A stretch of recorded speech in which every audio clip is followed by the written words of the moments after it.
Okay, I'll go ahead and get us started. Well, good afternoon, everyone. Welcome.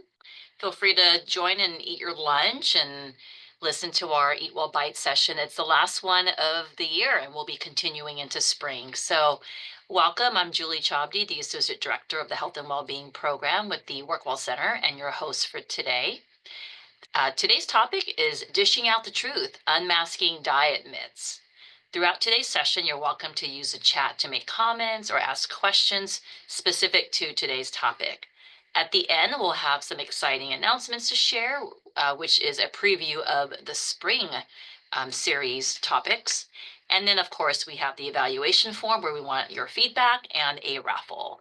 As a reminder, please mute to minimize any background noise. Next slide, Nick.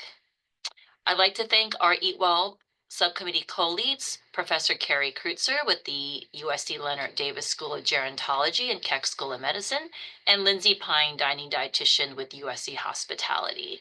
And on behalf of our Healthy Campus Initiatives Eat Well subcommittee, we're excited to bring Eat Well Bites, which is a monthly bite-sized nutrition education webinar on the first Thursday of every month.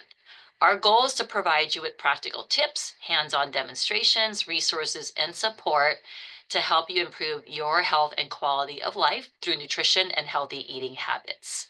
I also like to thank the members of our EatWell subcommittee who's been working hard on various projects to create a health promoting food environment at USC. Next slide. As always, a reminder, feel free to stand, stretch, move in any manner that feels best for you during today's session. And finally, on the next slide, I'd like to introduce our presenter for today. It's my pleasure to introduce Nick Padula. He has been a practicing dietitian for almost 10 years. He's also a professor of nutrition and the program coordinator at the Davis School of Gerontology, where he teaches classes including food service management, sports nutrition, and food science. Nick is also the owner of LBC Nutrition, a private practice where he consults with triathletes, professional boxers, endurance runners, professional soccer players, high school youth, and recreational athletes. Nick is also an avid runner, weightlifter, and golfer. So perfect person to give today's talk on diet myths because I'm sure he gets tons of questions all the time. So with that, I'll turn it over to Nick. Hello, everybody. Yes, thank you for the introduction, Julie. And yes, I do get a ton of questions, some solicited and some not solicited, of course. So today we are going to unmask in the spirit of Halloween that just passed. We're going to unmask diet myths. So we're going to explore common diet myths. We're going to debunk them using science, and we're going to learn how to make realistic lifestyle changes to optimize your nutrition. So there's a lot of misinformation out there, especially on social media platforms and in the office about nutrition and about these diet myths and what's trending and what's not. I want to address the four most common myths that I frequently see online and also in conversation. So I'm sure you've heard all of these common myths and are very familiar with them. So let's get to our poll question, Suzanne. So I want to know, where do you get your nutrition information from? So is it from TikTok, Instagram, Facebook, all those great scientific websites, scientific journals, health books, friends, family, a dietitian, doctor, or do you not even care about nutrition? But you do because you're here today. Can you guys see the poll results? You see the results. Can you see them? So we have 13% from TikTok, 17% from Instagram, 25% from scientific journals and latest research. Awesome. Nothing from a health magazine because who has magazines still, right? Health books, 8%. Family, 13%. Dietitian, yes. Good job, you 13%. And doctor, 8%, and nobody answered. I don't care about nutrition. Good. Okay. So let's debunk. Let's debunk, and then we will get back and revisit the poll after. So myth number one: carbohydrates are the enemy. Many people believe that carbs cause weight gain. We have the low carb diets, we have the keto diets, the Paleolithic diet. Um, Carbohydrates are our main source of fuel. Our bodies run optimally on carbohydrates. The fact is that science shows that carbohydrates, especially whole grains and complex carbs, are essential for energy and overall health. The balanced choice is to eat high fiber, unprocessed carbs. Whole wheat bread, sourdough bread, brown rice, farro, oatmeal. To get to the essential energy, if you've ever done a low carb or keto diet, you probably feel that general fatigue or you feel more tired. It's something called the keto flu is what they call it, where you just kind of feel wiped out, slow and sluggish. That is your body running on fat. Now, fat or the ketones, they mimic glucose, but it doesn't make as much energy as actual glucose does. In fact, the our guideline is that 45 to 55% of your intake of your calories should come from carbohydrates. Um, you may be thinking, wow, that's a lot of bread, but carbohydrates also include, they are bread, they also include grains, fruit, vegetables, oats, quinoa, things like that. So it's not just the bread, the beautiful bread that you see right there. Common diet myth number two, eating after 8 p.m. leads to weight gain. This gets to the common trend right now of fasting or fasting windows. That timing of eating is often blamed for that weight loss. Now, what that fasting can do is lead to overconsumption later, or what we call rebound hyperphagia. We overeat because we just fasted for 16 hours. Now we really need to get it all in our 8 hours. And I'm like really starving because I haven't eaten anything. I'm waiting until that clock strikes noon. Um, I like to look at, and when I work with my clients, is calories not in a 1 day span, but calories in a week or month span. Look at that larger sample size to determine that larger pattern of nutrition and to see if you are more of a longer term under eating or overeating and seeing that snapshot instead of just 1 day at a time. Um, Total caloric intake is and activity levels are more critical than the timing. So sure, you may be eating in that 8 hours, but in that 8 hours, like we said, we are eating too much.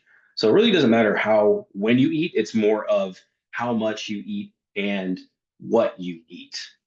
Um, I like to say, and my clients laugh, that there are two types of people in this world. There are those that love breakfast and those that hate breakfast. If you are somebody that loves breakfast and you can't eat until 12 because that window tells you you can't, you're going to be miserable and you're going to be unhappy. And that's not how what your body is telling you is, I'm really hungry, I want food now, but you're not listening to it. If you don't like breakfast, then maybe that fasting's for you. Maybe I really don't like to eat till noon. So know what kind of person you are. And that leads me to the importance of intuition. That general, how do you feel? What is your, are you really hungry? Are you really full? That general hunger and fullness intuition that we have. Children are very good at regulating this intuition. Along the line, we lose it by overeating or developing bad habits.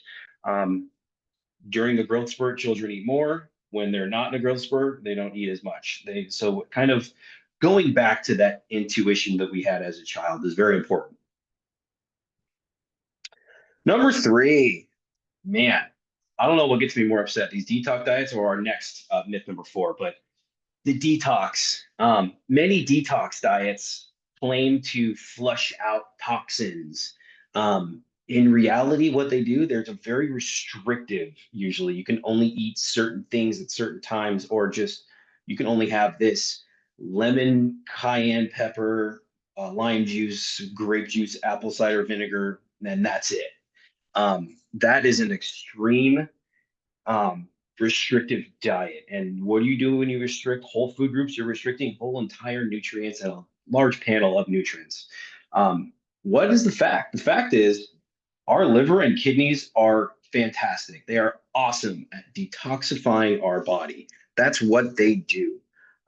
Let's give our body what it needs, that diet that's rich in natural antioxidants, fruits, vegetables, um, whole grain carbohydrates that have fiber and water, and let our kidneys and liver do the work.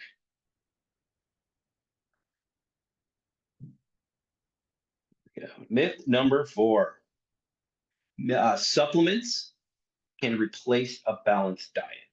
Now, I watched the Jetsons growing up, and they just had their pill, and they had one pill a day, and that was their entire meal, entire nutrients.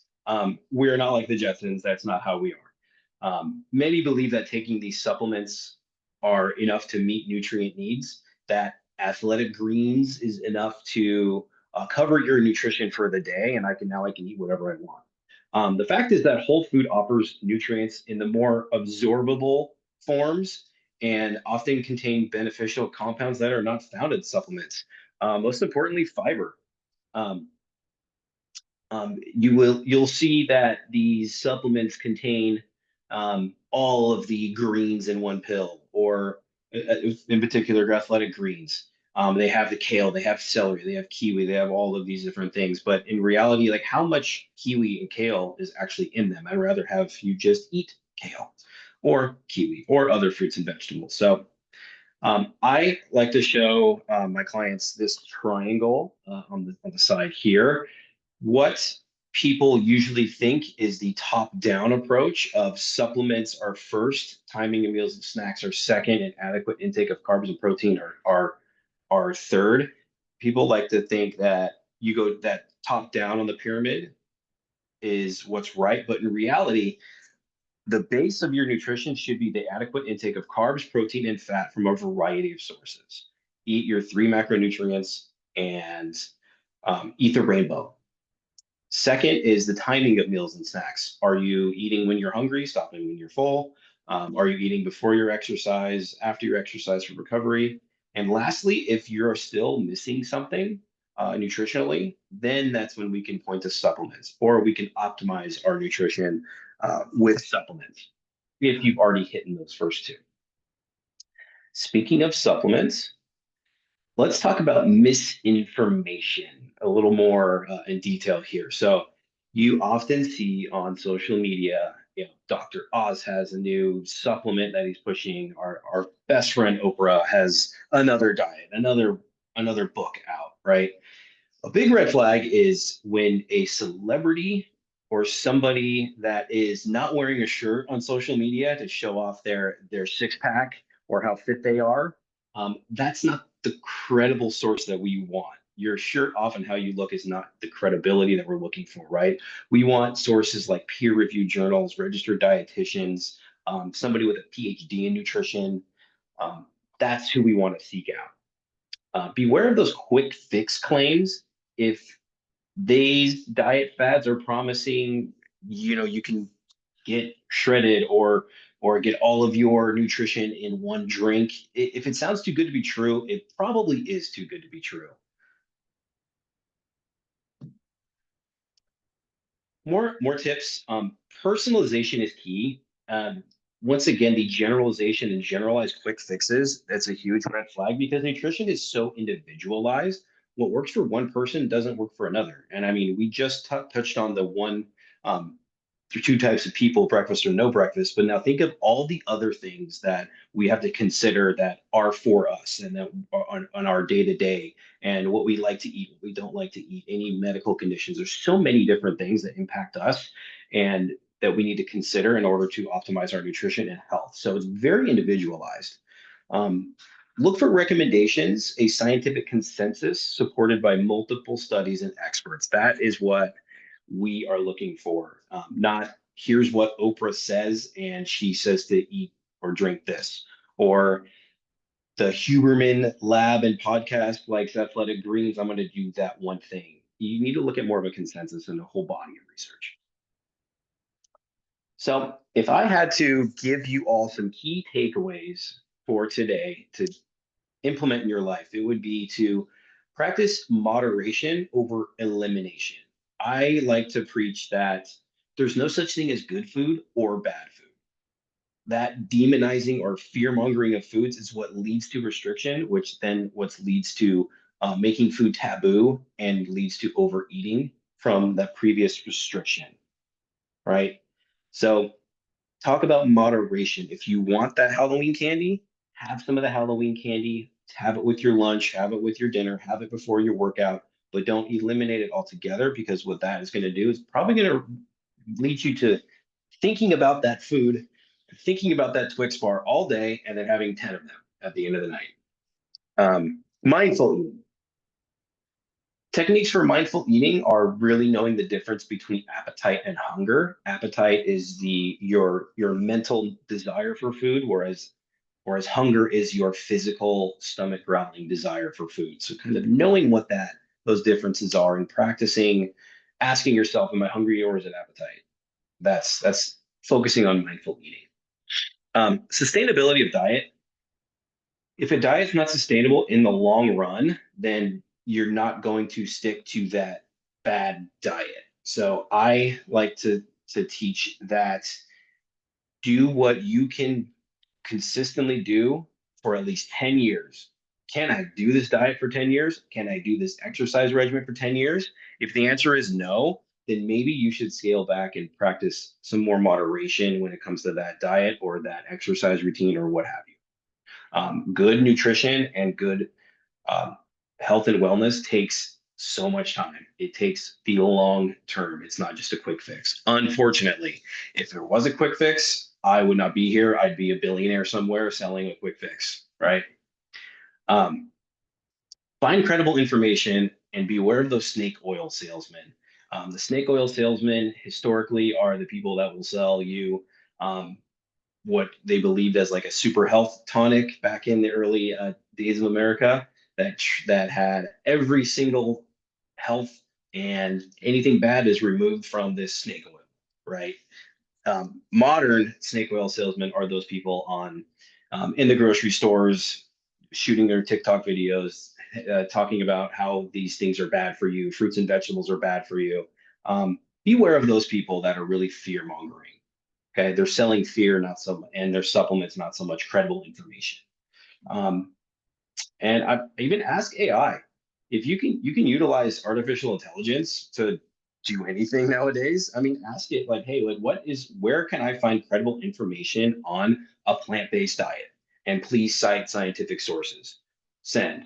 And it will give you a very good balanced outline of credible information. I mean, you may need to double check it, but I'd rather have somebody ask AI in that manner than go on see Paul Saladino's website or the Liver King and see what he has to say. So that is it for me, everybody. We have lots of Please, questions. yes. All right. I had a feeling. Yes. Here, well, I'll shoot them at you. First one is possibly a myth, Nick. What are your thoughts on for those that work out in the morning? Should we Mhm. eat before we work out or should we not? Because a lot of people say, well, I don't want to eat before I work out because if I don't eat, I could burn fat faster. What are your Right. thoughts on that?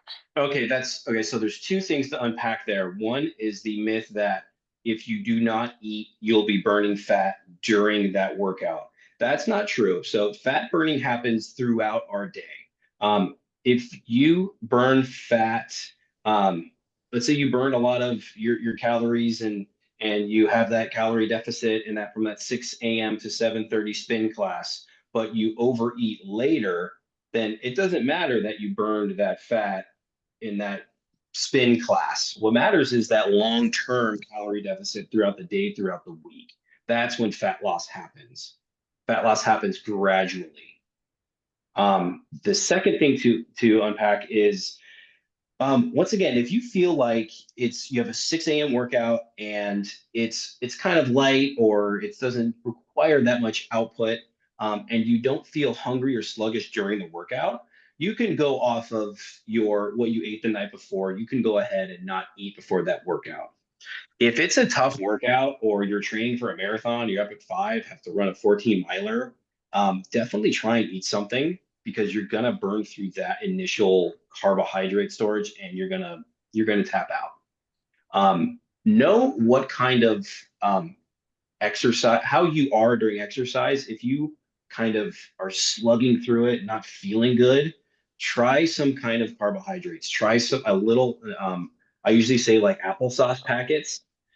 My little son likes his applesauce packets. That's about 60 calories, 15 grams of carbs, and it's very easy to eat and consume, and it's not going to weigh you down before your AM workout, and that could give you a little bit of just energy and nutrition for that intense workout.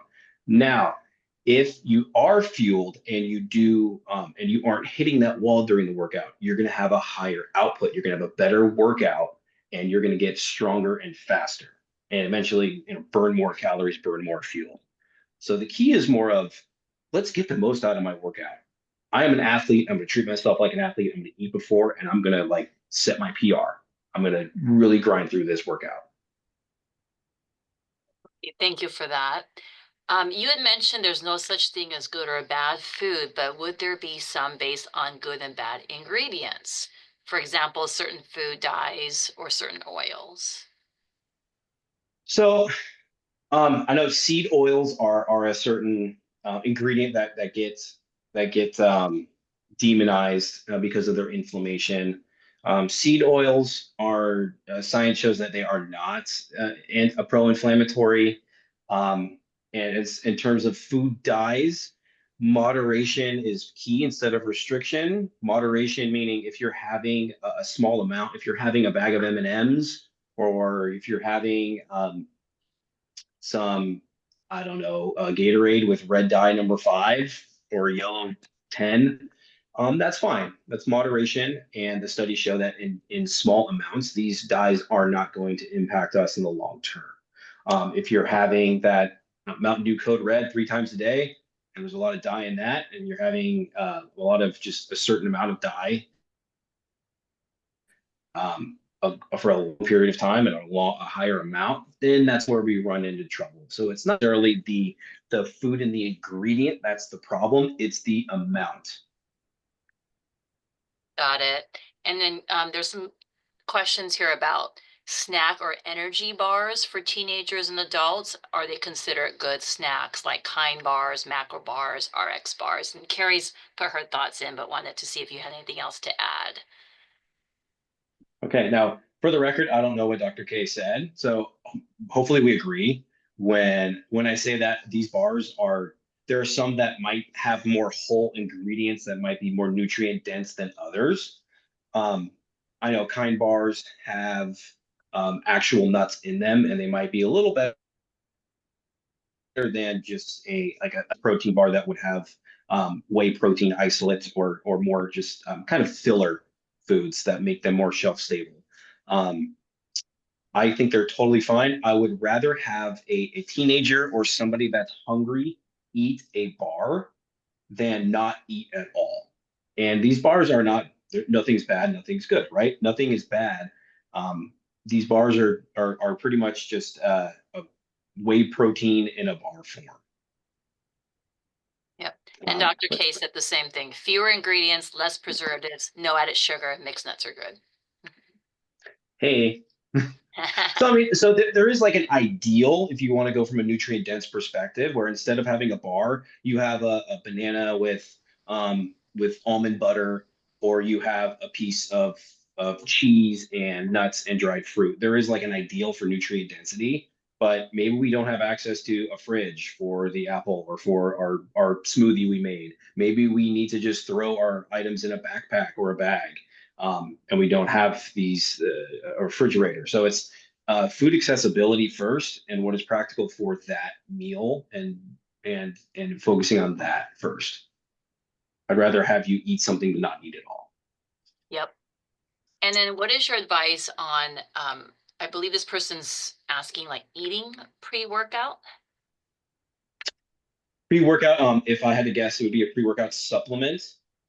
Pre-workout supplements are usually there's the common ingredients are caffeine, and beta alanine and some kind of amino acids like leucine, isoleucine, and valine.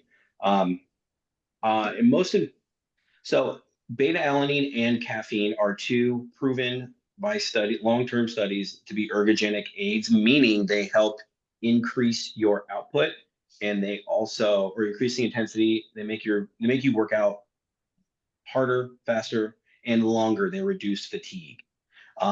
Now, beta alanine is a tough one because it gives you a burning or tingling sensation.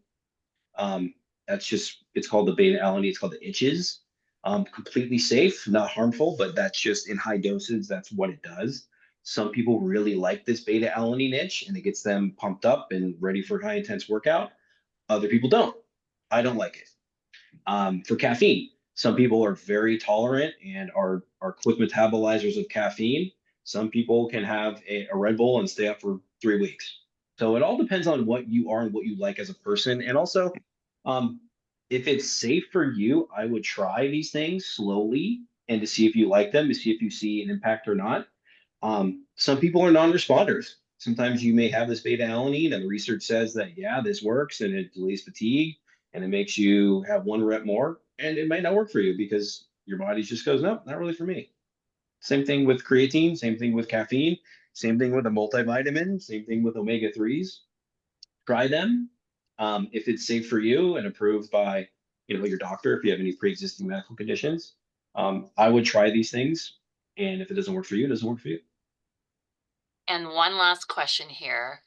What about inducing autophagy when you work out before eating? Inducing autophagy before working out. Repeat that one more time, please. What about inducing autophagy when you work out before eating? When you work out Carrie, I think before eating. Carrie has an answer to that. Dr. K, go for it. And You're I'll on mute. piggyback off you. Maybe you're looking at autophagy. Yeah, I'm saying it wrong. No, no, no. You know what?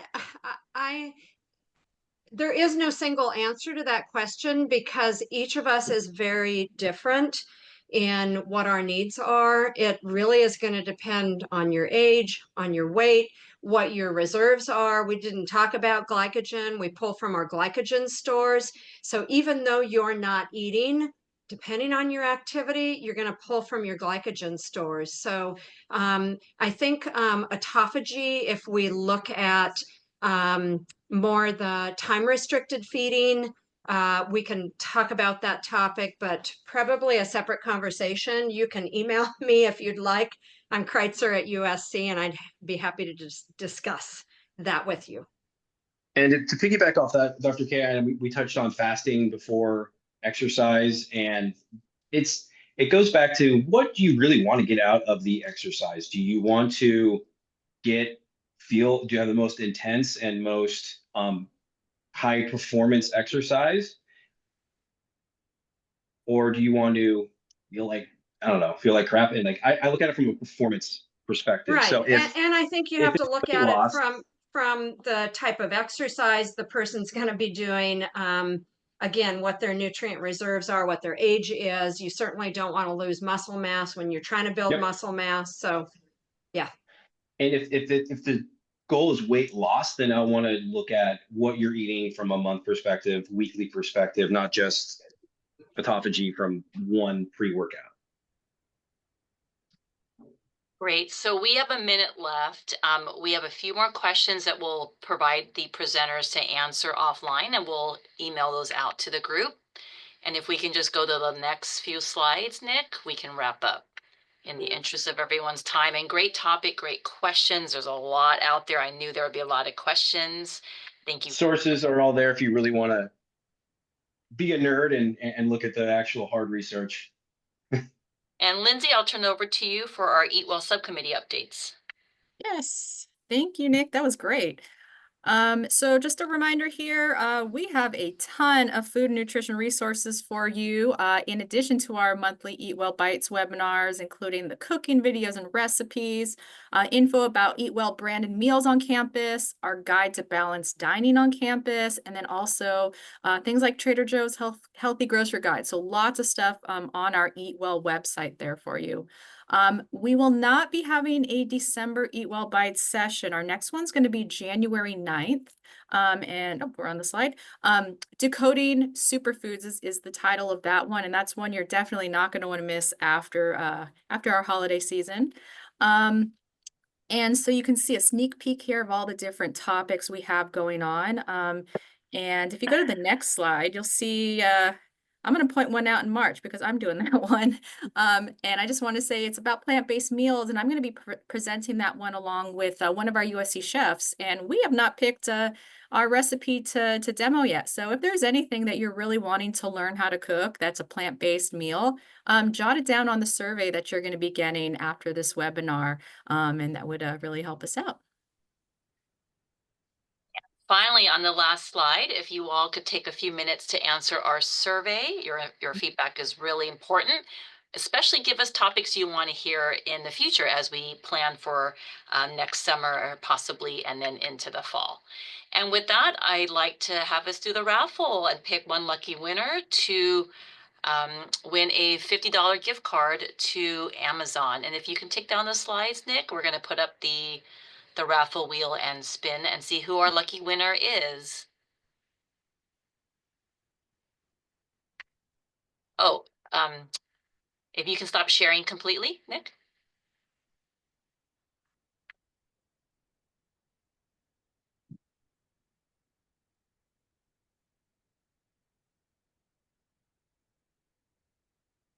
You can just do stop share in the Zoom and take down your slides completely. There you go. And then Hannah will put up her screen and spin the wheel. All of you who've entered the raffle is on the wheel. And Suzanne will be in touch with you to coordinate the mailing of your gift card.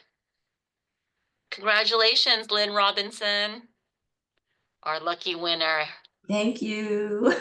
Thank you, Lynn. Thanks, everyone. We'll miss you in December. We'll see you back again in January for Superfoods. Spread the word to your colleagues. Thanks, Lynn.